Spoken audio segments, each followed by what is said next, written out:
Hi, in this video we're going to see how to use inverse trigonometric functions on your calculator.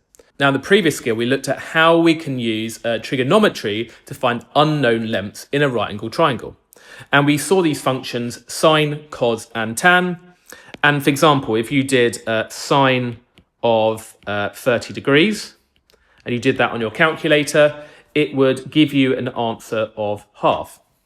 So you could think of this as a function machine, because that's what sine, cos and tan are. They are functions. So you might have seen a diagram like this with a function machine where you have a little box like this and you have an input into it. So the input here is 30 degrees and the output, what's coming out of that function, is the 0.5. Now, we might wonder if we have the output here, how we could find the input. So, for example, if you had the 0.5, how would we get back to the 30 degrees? Well, the opposite is something known as inverse sine here, and we write it like this, sine with a little -1 like that. It's not really a power, it just means you're doing it backwards. So it's called inverse sine. Let's write that, inverse sine. And it basically does this backwards process.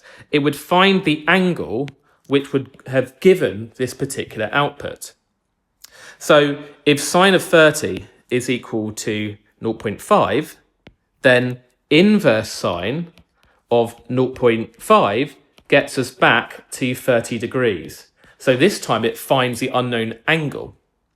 So how do we get it on our calculator? Well, we can use the shift button followed by the sine, cos or tan button on your calculator. So I'm going to do, to get this here, I'm going to do shift sine and then do 0.84 and make sure your calculator's in degrees. It has a D at the top.